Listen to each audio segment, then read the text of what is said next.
ఆంధ్రప్రదేశ్లో జగన్ సర్కారు అరాచక పాలన కొనసాగిస్తుందని ఆరోపిస్తూ ఓ మహిళ ఏకంగా తన బొటన వేలు కోసుకుని నిరసన తెలిపింది. దేశ రాజధాని ఢిల్లీకి వెళ్లి రాష్ట్రపతి ద్రౌపది ముర్ము, ప్రధాని నరేంద్ర మోదీ, సుప్రీంకోర్టు ప్రధాన న్యాయమూర్తి జస్టిస్ డివై చంద్రచూడ్లను కలుసుకునే ప్రయత్నం చేసింది.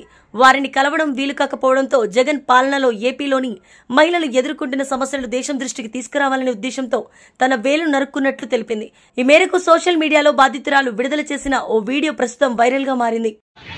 ఆంధ్రప్రదేశ్లో జరుగుతున్న ఈ బదిరాంధ్ర పాలనపై ఏకలవ్య నిరసన తెలియజేస్తానని మొన్న అందరికీ చెప్పానండి. అదే నిర్ణయించుకున్నాను. రాష్ట్రంలో జరుగుతున్న అరాచకాల గురించి, అన్యాయాల గురించి, దోపిడీల గురించి, దొంగతనాల గురించి, గంజాయి గురించి, రేపు ఎలక్షన్లో జరగబోయే అరాచకాల గురించి మాట్లాడటానికి మేడం గారికి విన్నవించుకోవడానికి వచ్చాము. ఈ ఏకలవ్య నిరసన నేను తెలియజేస్తూ నేను ఎంతో బాధతో, ఇబ్బందితో చాలా కఠినమైన నిర్ణయం తీసుకున్నానండి. ఈ నిర్ణయానికి కారణం నాకు జరిగిన అన్యాయం, నా తోటి మహిళలకు జరిగిన అన్యాయం ఎంతోమంది ఉన్నారు.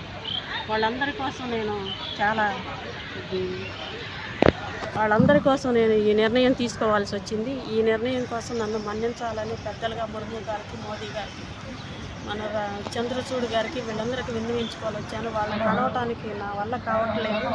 అందుకే ఈ నిర్ణయం తీసుకొని నాకు జరిగిన అన్యాయాన్ని పోస్ట్ ద్వారా పంపించాలనే ఉద్దేశంతో నేను ఇదంతా వీడియో తీసి మేడం గారికి